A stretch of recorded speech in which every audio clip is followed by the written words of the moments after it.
The torches had been burning for hours. Inside the great cathedral of Hagia Sophia, men knelt in prayer, soldiers still wearing their armor, women clutching children they knew might not survive the morning. Outside, the walls groaned under bombardment, and somewhere in the darkness the emperor of the last Rome stood alone, knowing what few would admit out loud. This was the end. But what broke Constantinople was not just an army. It was something quieter, something internal, something that had been rotting for decades before a single cannon was ever fired. So the question is not how the city fell. The question is, who led it? For over 1,000 years, Constantinople stood at the center of the world, not just as a city, as an idea. It was the beating heart of the Eastern Roman Empire, what we now call Byzantium, the direct heir to the civilization of Caesar and Augustus, of Roman law, Greek philosophy, and Christian theology. While Western Europe descended into the chaos of the early medieval period, Constantinople kept the lights on. It preserved ancient manuscripts. It trained scholars. It built cathedrals that made men weep. And its walls, the Theodosian walls, were the most formidable defensive structure ever built in the ancient or medieval world. 3 layers of stone, stretching across miles of land. They had held for 1,000 years. They had repelled Goths, Avars, Persians, Arabs, Bulgars, and Crusaders. No army in history had ever taken Constantinople by direct assault. To the Christian world, the city felt permanent, divinely protected, untouchable. But by 1453, that confidence had curdled into something dangerous. It had become denial. The Byzantine Empire that remained by the mid-15th century was almost unrecognizable. Once an empire stretching across 3 continents, it now consisted of little more than the city itself and a handful of scattered territories. The treasury was empty. The population had collapsed. Perhaps only 50,000 people lived within those legendary walls, where once 1 million had walked. Appeals for help had gone to Venice, Genoa, Rome, Hungary, all across the Christian world. Some mercenaries came. A few ships arrived. But the great rescue that the emperors had begged for, the crusade that might have turned the tide, never materialized. And approaching from the east was something that could not be ignored or wished away. An Ottoman army of 80,000 men, perhaps more, led by a sultan who had been dreaming of this moment since he was a boy. Constantine XI. Palaiologos was 50 years old when he became the last emperor of Byzantium. He knew, perhaps better than anyone, what he had inherited, not an empire, but the ruins of one. He was not a man of illusions. He was a soldier, a competent administrator, and above all, a man of dignity. He could have fled. He was offered that choice more than once in the final days. He refused every time. He would die in this city, or not at all. There is something both admirable and unbearably sad about that kind of resolve. The resolve of a man who knows the cause is lost but refuses to abandon it, because abandoning it would mean abandoning everything it ever stood for. On the other side of those walls stood Mehmed II. He was 21 years old. 21. And already he had outmaneuvered his own court, survived assassination plots, and consolidated power in ways that shocked men twice his age. He had been obsessed with Constantinople from childhood, not merely as a political prize, but as a destiny. He studied the city's defenses. He read Caesar and Alexander. He brought in engineers from across Europe and the Islamic world. He was not just ambitious. He was methodical, calculated. The kind of ruler who does not attack until he is certain he will win. And by the spring of 1453, he was certain. The Ottoman army that arrived before the walls of Constantinople in early April was unlike anything the city had ever faced. Tens of thousands of infantry, elite Janissary units, cavalry, a massive fleet in the Bosphorus, and most terrifying of all, cannons. Not ordinary cannons, enormous Hungarian-engineered bombards, the largest artillery pieces the world had ever seen. One of them, known as the Great Bombard, fired stone balls weighing over 1,000 pounds.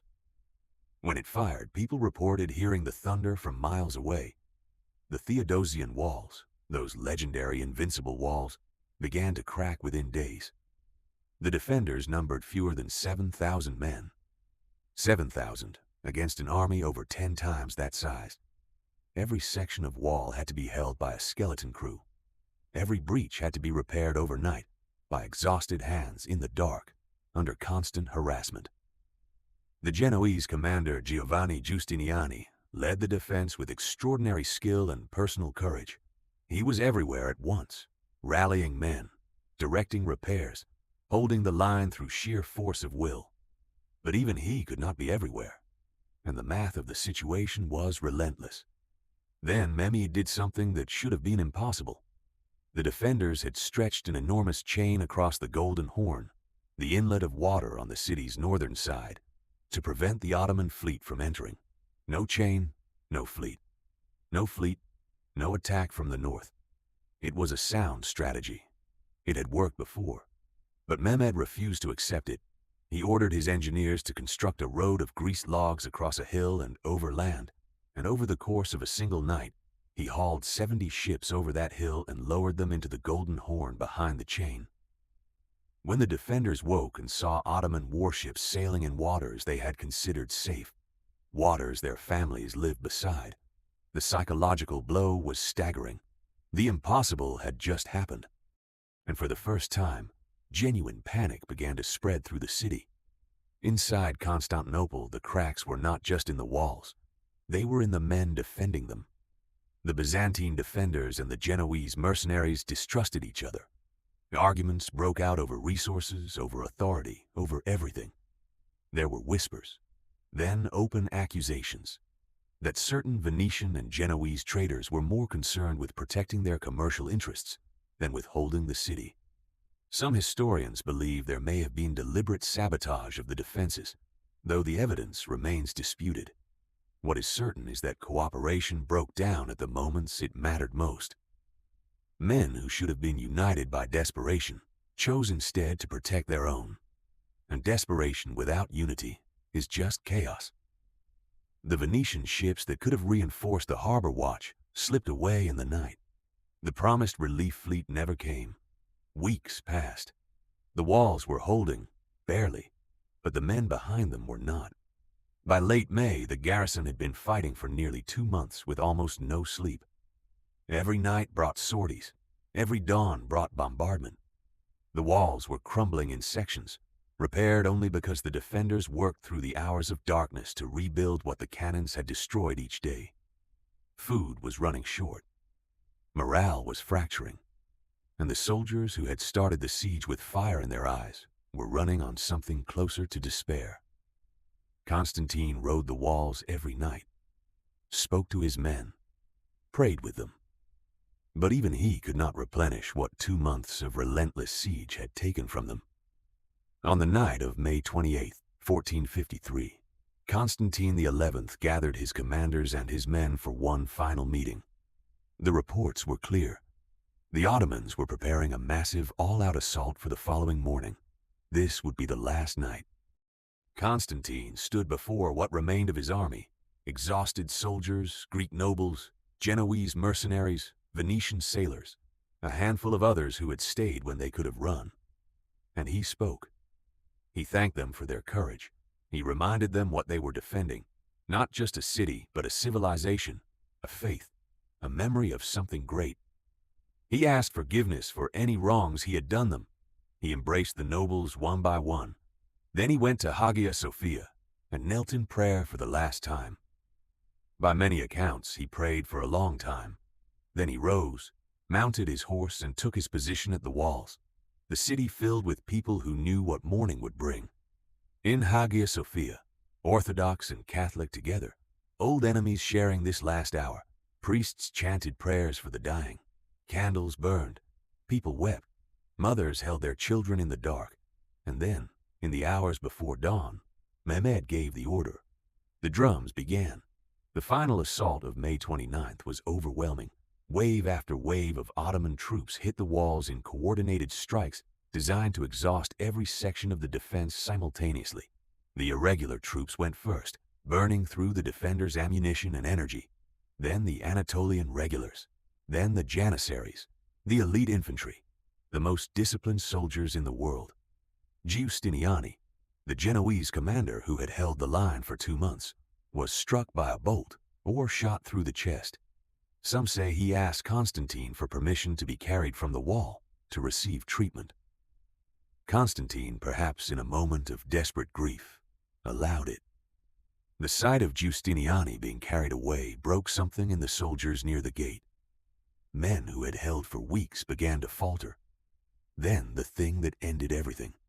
Someone found the Cercaporta, a small postern gate in the northern section of the wall, either left unlocked through negligence or possibly through deliberate betrayal, had not been properly secured. A group of Ottoman soldiers discovered it. 50 of them slipped through. Then 100. Then the cry went up from inside the walls. The city is taken. And the ripple of panic that had been barely contained for 2 months finally broke free. Within an hour, the Ottoman banners were rising over the towers. Constantine XI rode toward the breach. He shed his imperial regalia, the purple robes that marked him as Emperor of the Romans, and charged into the fighting as a common soldier. No one knows exactly how he died. His body was never identified with certainty. Some say he fell fighting at the walls, others that he was cut down in the chaos of the final breach. One account has him saying as he rode forward, "Is there no Christian who will take my head?" As if he already knew. He died as he had lived, refusing to run. The city fell in a day. Mehmed rode in through the gate of St. Romanus and went straight to Hagia Sophia. He stopped the looting that his soldiers had begun in the cathedral, dismounted and knelt. He scattered soil on his head in a gesture of humility before God. Whatever you think of what he did, in that moment he understood what he had taken. He understood its weight in a way the Western rulers who abandoned Constantine never did. Constantinople fell because of cannons, yes, because of a brilliant, relentless enemy. But it also fell because the people who could have saved it chose not to. Because unity was sacrificed for politics. Because pride replaced preparation. Because the certainty that those walls could never fall was itself the city's most fatal weakness. The Cercaporta, that small forgotten gate, was not just a military failure. It was a symbol. Empires do not only fall when their enemies are strong. They fall when those inside stop believing it is worth the cost of holding the door shut. And the question that still echoes from that night in 1453 is not really about Byzantium. It is about every civilization that has ever grown comfortable, divided, and certain of its own permanence. What do you do when the walls are cracking and the people who should be standing with you are already calculating their next deal? The answer, it turns out, is the same as it has always been. You either hold or you don't. Constantine held. The empire didn't. And that is a kind of tragedy history keeps finding ways to repeat.